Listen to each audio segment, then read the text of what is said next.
Mwanzoni mwa wiki hii, Rais wa Jamhuri ya Muungano wa Tanzania Dr. Samia Suluhu Hassan alifanya ziara ya kihistoria nchini Angola katika jiji la Luanda. Safari ya Angola ilianzia kiwanja cha ndege cha kimataifa cha Mwalimu Julius Kambarage Nyerere, Dar es Salaam, Aprili 7, ambapo Rais Samia na ujumbe wake wa Tanzania waliacha anga la Tanzania wakitumia usafiri wa shirika la ndege la ATCL.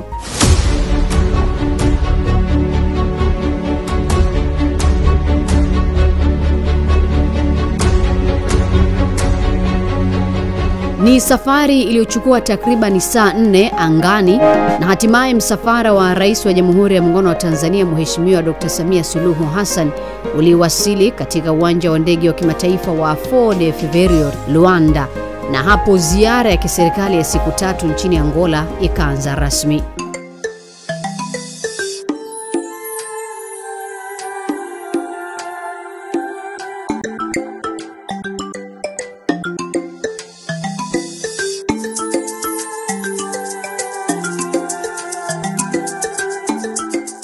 Ziara hii ya Rais Dr. Samia nchini Angola ni mwaliko wa Rais wa Angola Mheshimiwa Joao Manuel Goncalves Lorenzo, na lengo la ziara hiyo ni kukuza na kuimarisha zaidi mahusiano ya kihistoria na kindugu baina ya Tanzania na Angola. Siku ya pili ya ziara ya Rais Samia nchini Angola ilianzia kunako mnara wa kihistoria wa kumbukumbu ya muasisi na rais wa kwanza wa Angola hayati Antonio Agostinho Neto. Msafara wa Rais Samia uliwasili katika eneo hilo na kuweka shada ya maua. Daktari Samia Suluhu Hassan tayari amekwisha maliza kutembelea makumbusho hii ya kihistoria ya Angola, na sasa anaelekea kwenye ikulu ya Angola, ambapo hapo atakutana na mwenyeji wake Rais wa Jamhuri ya Angola kwa ajili ya kufanya mazungumzo na kusaini MOU mbalimbali kabla ya kuelekea kwenye bunge la Angola kwa ajili ya kwenda kulihutubia taifa hili. Na ikumbukwe kwamba atakapokwenda kuhutubia bunge la taifa la Angola inakwenda kuwa ni kihistoria. Ni rais wa kwanza mwanamke kutoka barani Afrika kwenda kulihutubia bunge la Angola. Na kisha Rais Samia akapata fursa ya kukutana na mwenyeji wake Rais wa Angola Joao Manuel Lorenzo. Mazungumzo hayo yalifanyika katika ikulu ya Luanda.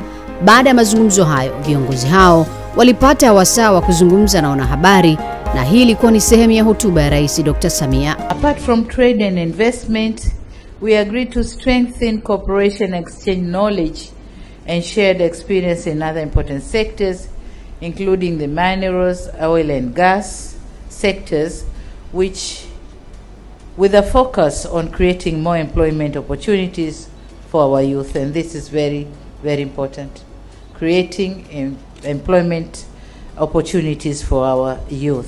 Ilipofika jioni siku ya pili ya ziara ya Rais Samia nchini Angola, viunga vya jiji la Luanda vilitulia kwa muda kupitisha hotuba ya kihistoria kutoka kwa binti Kizimkazi, alama ya Tanzania, wakati ambapo Rais Samia alipopata fursa kulihutubia bunge la Angola, akiweka historia ya kuwa rais wa kwanza mwanamke barani Afrika kulihutubia bunge hilo katika kipindi cha miaka 50 tangu lilipoanzishwa. I thank you, Madam Speaker.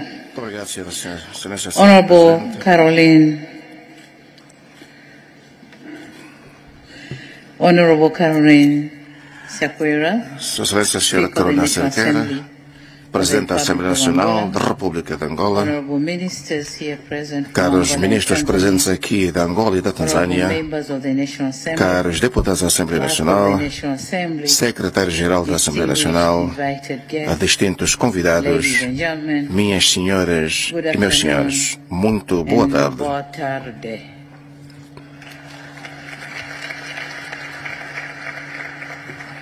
Ziara ya Rais Samia nchini Angola ilishuhudia pia mikataba mbalimbali ya makubaliano MOU ikisainiwa baina ya Tanzania na Angola, mikataba ambayo inafanya mahusiano kati ya Tanzania na Angola kuendelea kuimarika. Mikataba ambayo ilisainiwa katika hafla hiyo ni pamoja na mikataba ya ushirikiano katika masuala ya ulinzi, pamoja na hati ya makubaliano kuhusu kukuza uwekezaji, mikataba ambayo ilisainiwa katika ikulu ya Luanda nchini Angola. Aidha, katika ziara hiyo, Rais Dr. Samia alipata fursa ya kutembelea kiwanda cha kusafisha mafuta cha Luanda Oil Refinery ikiwa ndio tukio la mwisho katika kuhitimisha ziara yake. Miongoni mwa alama alizoziacha Rais Samia katika ziara hiyo, kando na mikataba iliyosainiwa, ni pamoja na kufuta sheria ya visa kwa Angola watakaotaka kutembelea Tanzania. Lakini pia Rais Samia amemwalika Rais wa Angola katika kilele cha maonyesho ya kimataifa ya biashara yaani Sabasaba mwaka 2025 kuwa mgeni rasmi.